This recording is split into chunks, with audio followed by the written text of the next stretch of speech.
మన టైం వచ్చేదాకా వేచి ఉండడం. ఈలోపు మన పని మనం చేసుకుంటా ఉండటం. ఈ టైం ఇలాగే రావాలి అని ఆశించి మనం ఎప్పుడు పరుగులు పెట్టినా గూడా అది రానప్పుడు మన సైకలాజికల్ ప్రెషర్ అవుతుంది. వచ్చినప్పుడు నిరూపించుకోవడం ముఖ్యం. నరేంద్ర మోడీ సాధించింది అదే. తన చిన్నతనం నుంచి తిరగటమా, లేకపోతే తను టీలే అమ్మారా, లేకపోతే తన జీవనం అంతా కూడా ఒక సాధారణ పేద కుటుంబం నుంచి వచ్చినటువంటి వ్యక్తి.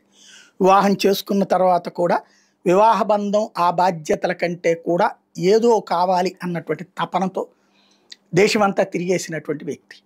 ఆ తర్వాత తను ఒక ఏదైతే ఆర్ఎస్ఎస్ సంబంధించినటువంటి కార్యకలాపాల్లో ప్రారంభం అది పెరుగుతా రావటం ఒక ఎత్తు అయితే, తర్వాత పార్టీ కార్యాలయపు ఇన్ఛార్జిగా అక్కడికి పంపించబడటం, గుజరాత్లో ఉన్నటువంటి పార్టీ కార్యాలయానికి అక్కడి నుంచి చూస్తే చకచకా మారినటువంటి, అప్పటిదాకా ఒక సాధారణ వ్యక్తి, ఈవెన్ పార్టీ కార్యాలయంలో కూడా ఒక సాధారణ కార్యకర్త అంతే.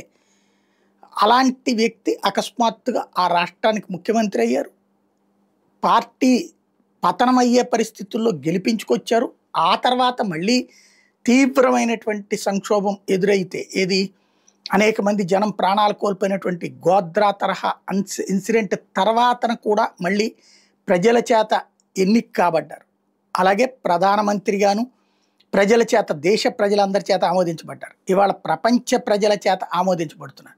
78% పబ్లిక్ ఆయన్ని నాయకుడిగా అలాంటి వాడు ఉండాలని కోరుకుంటున్నారు. అనేక చిన్న దేశాల్లో అయితే నరేంద్ర మోడీ లాంటి ప్రధానమంత్రి కావాలని కోరుకుంటున్నారు. ఇవన్నీ అంతకుముందు సాధ్యం కాదు. కానీ తన పరుగు ఒక్కసారి ఈ పరుగులో అడుగు పెట్టాక వెనుతిరిగింది లేదు, వెన్ను చూపింది లేదు. అమెరికా అధ్యక్షుడైనా సరే తనకి తాను దిగొచ్చి ఫోన్ చేసే పరిస్థితికి తెచ్చుకున్నారు. పాకిస్తాన్కి నిద్ర పట్టనియట్లేదు.